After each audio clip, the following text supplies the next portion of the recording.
सभी को प्रणाम। हम जिस विषय पर चर्चा कर रहे थे वह है शिक्षा के अभिकरण। इस टॉपिक के तहत हम चर्चा कर चुके थे शिक्षा के अभिकरणों का अर्थ परिभाषा, शिक्षा के अभिकरणों का वर्गीकरण और शिक्षा के अनौपचारिक अभिकरण या अनौपचारिक शैक्षिक अभिकरण। आज हम जिस टॉपिक पर चर्चा करने जा रहे हैं वह है औपचारिक शैक्षिक अभिकरण यानी कि फॉर्मल एजेंसीज ऑफ एजुकेशन। इस टॉपिक के तहत हम जानने का प्रयास करेंगे औपचारिक शिक्षा यानी कि फॉर्मल एजुकेशन के बारे में, शिक्षा के औपचारिक अभिकरणों यानी कि फॉर्मल एजेंसीज ऑफ एजुकेशन के अर्थ के बारे में, औपचारिक शैक्षिक अभिकरणों की विशेषताओं के बारे में और औपचारिक शैक्षिक अभिकरणों यानी कि फॉर्मल एजेंसीज ऑफ एजुकेशन की लिमिटेशंस यानी कि सीमाओं के बारे में। पिछले लेक्चर्स में औपचारिक शैक्षिक अभिकरणों यानी कि फॉर्मल एजेंसीज ऑफ एजुकेशन की सबसे साधारण, सरल और संक्षिप्त परिभाषा का वर्णन किया गया था। हमने जाना था कि शिक्षा के वे अभिकरण, माध्यम या संसाधन जो औपचारिक शिक्षा यानी कि फॉर्मल एजुकेशन के माध्यम बनते हैं या जिनके माध्यम से हमें औपचारिक शिक्षा यानी कि फॉर्मल एजुकेशन मिलती है, औपचारिक शैक्षिक अभिकरण यानी कि फॉर्मल एजेंसीज ऑफ एजुकेशन कहलाते हैं। ऐसे माध्यम या ऐसे संसाधन जो कि औपचारिक शिक्षा की व्यवस्था करते हैं, फॉर्मल एजुकेशन की व्यवस्था करते हैं, शिक्षा के औपचारिक अभिकरण यानी कि फॉर्मल एजेंसीज ऑफ एजुकेशन कहलाते हैं। फॉर्मल एजेंसीज ऑफ एजुकेशन शिक्षा के औपचारिक अभिकरणों के बारे में बहुत ज्यादा हम जाने, इससे पहले यह आवश्यक हो जाता है कि हम औपचारिक शिक्षा यानी कि फॉर्मल एजुकेशन के बारे में जाने कि फॉर्मल एजुकेशन औपचारिक शिक्षा क्या है। पिछले लेक्चर में अनौपचारिक शिक्षा यानी कि इनफॉर्मल एजुकेशन और अनौपचारिक शैक्षिक अभिकरणों इनफॉर्मल एजेंसीज ऑफ एजुकेशन पर चर्चा करते हुए कुछ दोष उस शिक्षा पद्धति में हमें दिखाई दिए थे, जैसे कि अनौपचारिक शैक्षिक अभिकरणों जैसे घर, परिवार, समाज, समुदाय, खेल के मैदान या ग्रुप्स आदि, या अनौपचारिक शिक्षा इनफॉर्मल एजुकेशन के माध्यम से विभिन्न विषयों जैसे हिंदी, अंग्रेजी, गणित, विज्ञान, सामाजिक विज्ञान आदि की व्यवस्थित एवं गहन शिक्षा नहीं दी जा सकती। आपका परिवार, समाज, समुदाय या आप जिन ग्रुप्स में रहते हैं वे ग्रुप्स आपको गणित, विज्ञान जैसे तमाम विषयों की सिस्टमैटिक एवं डीप नॉलेज नहीं दे सकते, या आप जीवन में मिलने वाले स्वाभाविक अनुभवों से इन विषयों की अद्यतन जानकारी नहीं ले सकते। एक बहुत छोटा सा एग्जाम्पल अगर हम ले, आप सब्जी खरीदते हुए जब कैलकुलेशन करते हैं, यह आपके गणितीय जो टैलेंट है, गणितीय क्षमता है, उसको प्रशिक्षित करता है, उस क्षमता को इनहेंस करता है, लेकिन इस स्वाभाविक अनुभव के माध्यम से आप गणित की विस्तृत जानकारी को प्राप्त नहीं कर सकते। दूसरी कमी जो हमको दिखाई दी थी वह था कि वैज्ञानिक विषयों की सिस्टमैटिक एजुकेशन भी अनौपचारिक शिक्षा पद्धति यानी कि इनफॉर्मल एजुकेशन के द्वारा दी जानी संभव नहीं है। सपोज व्यक्ति अपने परिवेश से बाहर के बारे में, जैसे कि पूरे भारत के बारे में, पूरे विश्व के बारे में, पूरे ब्रह्मांड के बारे में पूर्ण ज्ञान लेना चाहता है, तो यह ज्ञान भी पूर्ण रूप से और व्यवस्थित रूप से इनफॉर्मल एजुकेशन यानी कि अनौपचारिक शिक्षा नहीं दे सकती। विभिन्न कल्चर्स यानी संस्कृतियों के बारे में भी उचित ज्ञान और अद्यतन ज्ञान अनौपचारिक शिक्षा इनफॉर्मल एजुकेशन द्वारा मिलना संभव नहीं है। समाज की आवश्यकताओं को भी इनफॉर्मल एजुकेशन से पूरा नहीं किया जा सकता, जैसे कि यदि आपको समाज के लिए डॉक्टर्स चाहिए, इंजीनियर्स चाहिए, टीचर्स चाहिए या विभिन्न विषयों के विशेषज्ञ चाहिए, तो अनौपचारिक शिक्षा से ऐसे विशेषज्ञ हमको मिलने संभव नहीं है। लेकिन हम चाहते हैं कि हम अपने समाज के नागरिकों को विभिन्न विषयों की सिस्टमैटिक एजुकेशन दें, उन्हें व्यवस्थित रूप से गणित विज्ञान का गहन ज्ञान दें। हम चाहते हैं कि समाज के नागरिक अपने परिवेश, अपने क्षेत्र, अपने धर्म, अपने परिवेशीय संस्कृति के अलावा भी अन्य क्षेत्रों, अन्य धर्मों, अन्य संस्कृतियों के बारे में भी जाने। साथ ही हम चाहते हैं कि शिक्षा द्वारा हम समाज के उद्देश्यों एवं आवश्यकताओं को पूरा कर सके। ऐसे में हमारे सम्मुख एक ही विकल्प है और वह है औपचारिक शिक्षा का, फॉर्मल एजुकेशन का। औपचारिक शब्द का आशय है दिखावे के लिए किया जाने वाला आचरण, व्यवहार या कार्य। अब जो भी कार्य दिखावे के लिए किया जाता है वह सोच समझकर, जानबूझकर, नियोजित तरीके से, विद प्लानिंग, उद्देश्यपूर्ण ढंग से किया जाता है। ऐसे ही फॉर्मल शब्द टू फॉर्म वर्ब का स्वरूप है जिसका आशय भी निर्माण से होता है। अतः फॉर्मल एजुकेशन यानी कि औपचारिक शिक्षा, शिक्षा का वह स्वरूप है जिसकी व्यवस्था समाज द्वारा समाज को शिक्षित कर समाज का विकास करने के लिए सोच समझकर, उद्देश्यपूर्ण ढंग से, पूर्ण नियोजन यानी कि पूरी प्लानिंग के साथ की जाती है। अतः औपचारिक शिक्षा व्यक्ति को सोच समझकर, पर्याप्त विचार विमर्श कर, पूर्ण नियोजन अर्थात एक व्यवस्थित योजना का निर्माण कर दी जाने वाली शिक्षा है। औपचारिक शिक्षा की व्यवस्था पूरी सिस्टमैटिक प्लानिंग के साथ की जाती है। समाज की आवश्यकताओं को देखकर शिक्षा के निश्चित उद्देश्य या लक्ष्य निर्धारित किए जाते हैं। इन उद्देश्यों को प्राप्त करने के लिए निश्चित पाठ्यक्रम का निर्माण किया जाता है। पाठ्यक्रम में बहुत सोच समझकर कृत्रिम या नियोजित अनुभव रखे जाते हैं क्योंकि व्यक्ति सीखता अनुभवों से ही है और तभी उसके व्यवहार में परिवर्तन होता है। बस जो इनफॉर्मल एजुकेशन यानी कि अनौपचारिक शिक्षा होती है उसमें व्यक्ति स्वाभाविक रूप से मिलने वाले अनुभवों से सीखता है और फॉर्मल एजुकेशन में, औपचारिक शिक्षा में जिसके बारे में हम अभी पढ़ रहे हैं, शैक्षिक अनुभव नियोजित करने पड़ते हैं विचार विमर्श के बाद। जैसे 8वीं घंटी में या वादन में प्रैक्टिकल लैब में जाकर छात्र NO2 गैस बनाना सीखेंगे। यहाँ पूरी गतिविधि और सारा अनुभव पहले से ही प्लान है। पाठ्यक्रम निर्धारित करने के बाद पाठ्यक्रम को ध्यान में रखकर निश्चित पाठ्य पुस्तकें, टेक्स्ट बुक बनाई जाती हैं और निश्चित शिक्षण विधियों से नियोजित शैक्षिक अनुभव छात्रों के सम्मुख रखे जाते हैं। किस स्थान में शिक्षा प्रक्रिया संपादित करनी है और इस प्रोसेस का ड्यूरेशन यानी टाइमिंग कितना होगा, सब पूर्व डिसाइडेड होता है और निश्चित शिक्षकों द्वारा ही औपचारिक शिक्षा यानी कि फॉर्मल एजुकेशन संचालित की जाती है। तो ये थी औपचारिक शिक्षा जो योजनाबद्ध यानी कि प्लान्ड है और उद्देश्यपूर्ण ढंग से समाज को शिक्षित कर समाज का विकास करने के लिए दी जाती है। विद्यालय यानी कि स्कूल, कॉलेजेस या एजुकेशनल इंस्टीट्यूशंस में फॉर्मल एजुकेशन यानी कि औपचारिक शिक्षा दी जाती है, इसकी व्यवस्था की जाती है। स्कूल, कॉलेजेस या एजुकेशनल इंस्टीट्यूशंस में निश्चित समयावधि में निश्चित उद्देश्यों को प्राप्त करने के लिए निश्चित पाठ्यक्रम, पाठ्य पुस्तकों और निश्चित शिक्षण विधियों एवं निश्चित शिक्षकों द्वारा शिक्षा प्रक्रिया संचालित की जाती है। अब बात करते हैं औपचारिक शिक्षा के अभिकरणों की यानी कि एजेंसीज ऑफ फॉर्मल एजुकेशन की।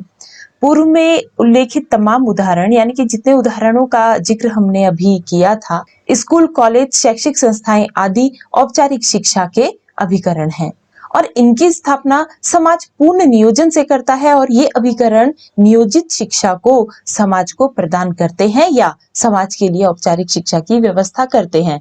तो ये सभी उदाहरण शिक्षा के औपचारिक अभिकरण कहलाते हैं। स्कूल, कॉलेजेस, एजुकेशनल इंस्टीट्यूशन आदि शिक्षा के वे तमाम अभिकरण या संसाधन हैं जिनके माध्यम से समाज अपने नागरिकों के लिए औपचारिक शिक्षा यानी कि फॉर्मल एजुकेशन की व्यवस्था करता है।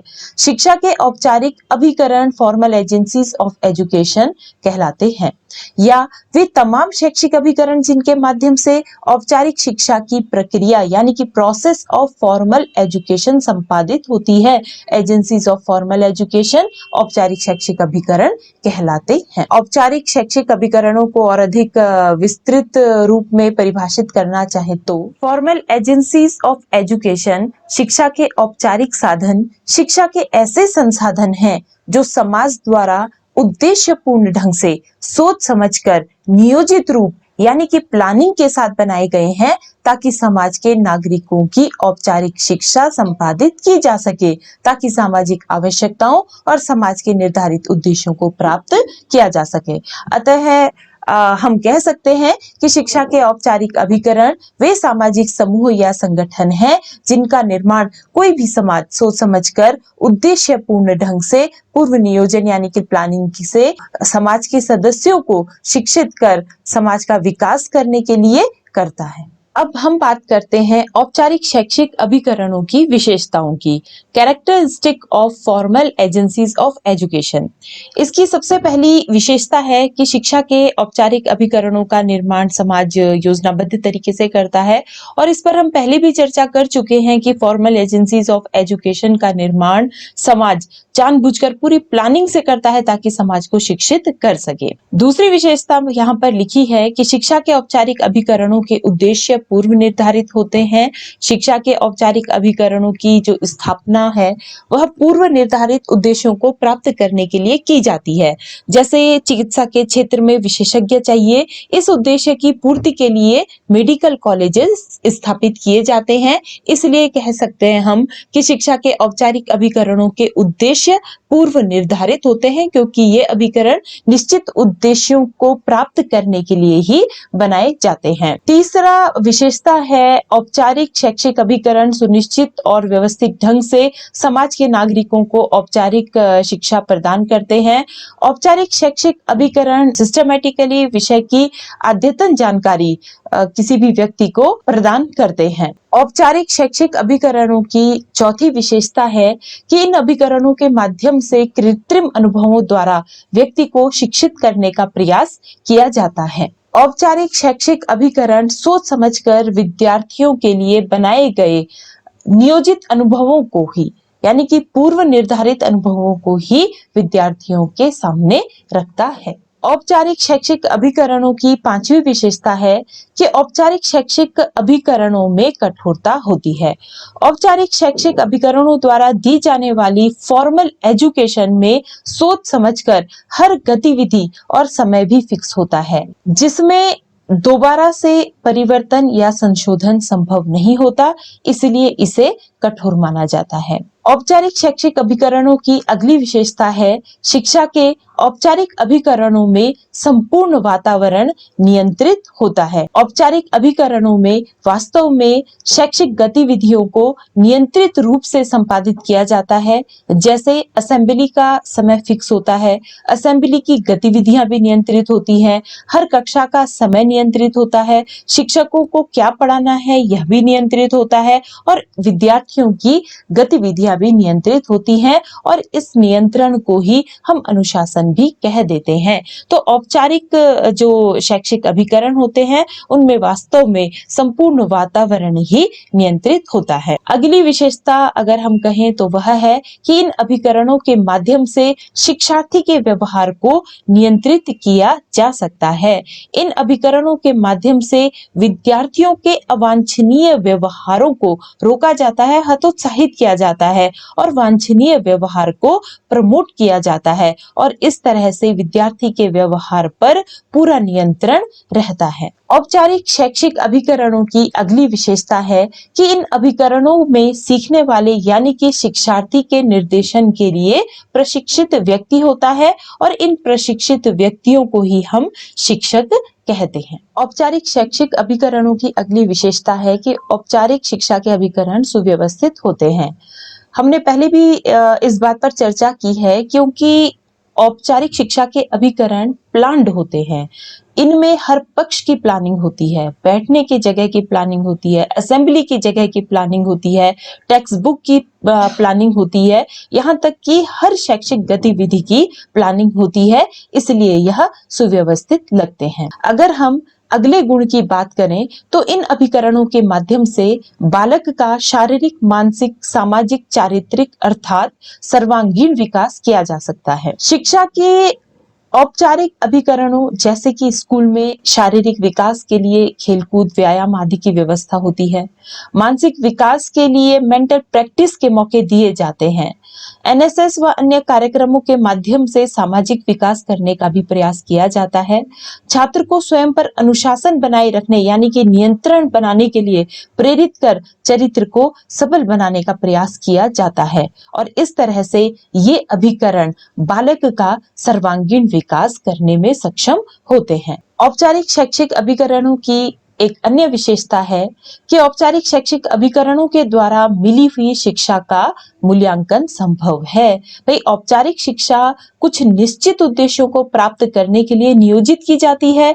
ये उद्देश्य प्राप्त हुए हैं या नहीं हुए हैं, इनका मूल्यांकन किया जा सकता है। औपचारिक शैक्षिक अभिकरणों की अगली विशेषता है कि इन अभिकरणों के माध्यम से व्यक्ति को उसके परिवेश के बाहर का ज्ञान भी व्यवस्थित रूप से मिलता है। हम पहले भी चर्चा कर चुके हैं कि इन अभिकरणों के माध्यम से व्यक्ति जिस स्थान में वह रह रहा है, जो उसका परिवेश है, उसके बाहर जाकर के अगर समाज का, अन्य संस्कृतियों का, देश का, पूरे विश्व का या पूरे ब्रह्मांड का एक व्यवस्थित सिस्टमैटिक ज्ञान लेना चाहता है तो औपचारिक शैक्षिक अभिकरण उसे यह ज्ञान उपलब्ध करा सकने की क्षमता रखते हैं। एक अन्य विशेषता है औपचारिक शैक्षिक अभिकरणों की कि समाज की आवश्यकताएं इन अभिकरणों के माध्यम से पूर्ण होती हैं। समाज की जितनी भी आवश्यकताएं होती हैं, ये अभिकरण उन आवश्यकताओं को पूर्ण करते हैं। समाज की आवश्यकताओं में चाहे वह उन्नति की आवश्यकता हो, चाहे वह समाज में विभिन्न कार्यों को संपादित करने वाले विशेषज्ञों की आवश्यकता है, इन तमाम प्रकार की आवश्यकताओं की पूर्ति औपचारिक शैक्षिक अभिकरण कर सकने की क्षमता रखते हैं। औपचारिक शैक्षिक अभिकरणों की एक अन्य विशेषता है कि ये अभिकरण निश्चित समय में व्यवस्थित शिक्षा देते हैं। भाई औपचारिक शैक्षिक अभिकरणों के माध्यम से दी जाने वाली शिक्षा का समय फिक्स होता है। एक निश्चित समय में निश्चित शिक्षा इन अभिकरणों के माध्यम से लोगों को मिलती है। तो ये अभिकरण निश्चित समय में एक व्यवस्थित शिक्षा को देने में सक्षम होते हैं। तो ये थे औपचारिक शैक्षिक अभिकरणों की विशेषताएं। आगे हम बढ़ते हैं उन सीमाओं पर जो कि औपचारिक शैक्षिक अभिकरणों के लिए निर्धारित की गई हैं। जो पहली लिमिटेशन है औपचारिक शैक्षिक अभिकरणों की, वह है कि औपचारिक शैक्षिक अभिकरणों द्वारा छोटे शिशुओं को शिक्षा देना संभव नहीं है। 2.5-3 साल की उम्र से कम बच्चों के लिए औपचारिक शैक्षिक अभिकरण शिक्षा की व्यवस्था कर सकने में असक्षम होते हैं। इन शिशुओं के लिए अनौपचारिक शिक्षा के रूप में परिवार ही शिक्षा का सर्वोत्तम संसाधन होता है। दूसरी लिमिटेशन है औपचारिक शैक्षिक अभिकरणों की कि शिक्षा के औपचारिक अभिकरण कृत्रिम शिक्षा देते हैं। दरअसल जो शिक्षा के औपचारिक अभिकरण होते हैं, उनके द्वारा दी जाने वाली शिक्षा पूरी तरह से कृत्रिम होती है, नियोजित होती है और बहुत से हमारे जीवन के ऐसे पक्ष छूट जाते हैं जिनको कि कृत्रिम शिक्षा द्वारा दिया जाना संभव नहीं होता। जैसे कि परिवार के जो उत्तरदायित्व होते हैं, परिवार के सामंजस्य की जो समझ होती है, हमारे अंदर तभी डेवलप हो सकती है जबकि हम परिवार में रह करके दूसरों को देखते हुए उसको हम सीख लें। इस तरह से शिक्षा के औपचारिक अभिकरण व्यवहारिक जीवन की सटीक शिक्षा देने में नाकाम होते हैं क्योंकि इनके द्वारा दी जाने वाली शिक्षा कृत्रिम होती है। औपचारिक शैक्षिक अभिकरण की अगली सीमा है कि ये साधन बालक को व्यवहारिक ज्ञान देने में कई बार असफल हो जाते हैं। कई बार ऐसा होता है कि बालक किसी चीज को तभी समझ सकता है, सीख सकता है जब वह उसका व्यवहारिक रूप से उपयोग करे या प्रयोग करे। औपचारिक अभिकरणों के माध्यम से कई बार हम बच्चे को केवल सैद्धांतिक ज्ञान देते हैं और जब वह व्यवहारिक रूप में उसका प्रयोग करना चाहता है तो वह असफल भी हो जाता है। अगला पॉइंट है लिमिटेशन के ऊपर औपचारिक शैक्षिक अभिकरणों की, कि इन अभिकरणों की कठोरता के कारण बालक के विकास का उद्देश्य हासिल हो जाता है, क्योंकि इन अभिकरणों में हर चीज फिक्स होती है, समय निश्चित होता है। एक निश्चित समय में हमें बच्चे के सामने एक निश्चित कंटेंट को, टॉपिक को या पाठ्यक्रम को रखना होता है। हम इस चीज को उपेक्षित कर देते हैं कि बच्चे ने इस निश्चित समय में जो हमने उद्देश्य रखे थे उन उद्देश्यों को अचीव किया है या नहीं किया है। तो हम उद्देश्यों को प्राप्त करने के चक्कर में जो हमारा एक्चुअल उद्देश्य होता है बालक के विकास का, उस उद्देश्य को हासिल कर जाते हैं। हम इस बात पर ध्यान नहीं देते हैं कि क्या बालक ने वास्तव में विकास के उद्देश्य को अचीव किया है या नहीं किया है। ये अभिकरण सीखने वाले को सीमित स्वतंत्रता देते हैं। हमने पहले भी इस बारे पर चर्चा की थी कि औपचारिक शैक्षिक अभिकरण सीखने वाले यानी कि विद्यार्थी को सीमित स्वतंत्रता देते हैं। विद्यार्थी की तमाम गतिविधियों पर नियंत्रण होता है शिक्षकों का, और इस तरह से जो विद्यार्थी की स्वतंत्रता है उसका हनन इन अभिकरणों के माध्यम से होता है। अगला पॉइंट है कि इन अभिकरणों की सफलता इनका संचालन करने वाले निर्देशक की योग्यता पर निर्भर करता है, क्योंकि इन अभिकरणों में पूर्णतः नियंत्रण होता है शिक्षकों का या इनका संचालन करने वाले निर्देशकों का। इसलिए यदि शिक्षक कुशल है तो यह अभिकरण सफल होते हैं, और यदि निर्देशक करने वाला या शिक्षक कुशल नहीं है तो इन अभिकरणों की सफलता भी शंकित हो जाती है। अगला पॉइंट है औपचारिक शैक्षिक अभिकरणों की सीमाओं से संबंधित, कि औपचारिक शैक्षिक अभिकरणों की व्यवस्था करने में धन अधिक खर्च होता है, क्योंकि इन अभिकरणों के लिए एक बहुत बड़े इंफ्रास्ट्रक्चर की आवश्यकता होती है, तमाम व्यवस्थाओं, तमाम सुविधाओं की आवश्यकता होती है, क्योंकि एक लंबे समय के लिए समाज अपने बच्चों को इन अभिकरणों का प्रयोग करने के लिए भेजते हैं, तो यहाँ तमाम व्यवस्थाओं की आवश्यकता होती है। इन व्यवस्थाओं की व्यवस्था करने में बहुत ज्यादा धन खर्च हो जाता है, इसलिए यह अभिकरण महंगे भी पड़ते हैं। अगली जो लिमिटेशन है वह है कि औपचारिक शैक्षिक अभिकरणों द्वारा शिक्षा ग्रहण करने में सतत रूप से लंबा समय लगता है। एक बहुत लंबा समय सीखने के लिए हमको देना पड़ता है जब हम औपचारिक शैक्षिक अभिकरणों के माध्यम से शिक्षा ले रहे होते हैं। अमूमन एक व्यक्ति के 22 से 25 साल और इससे भी अधिक साल शिक्षा ग्रहण करने में चले जाते हैं, तो एक बहुत लंबे समय को इन अभिकरणों के माध्यम से शिक्षा लेने के लिए देना पड़ता है। तो यह था शिक्षा के औपचारिक अभिकरण। अगले लेक्चर में हम शिक्षा के निरौपचारिक अभिकरणों के बारे में जानेंगे। धन्यवाद।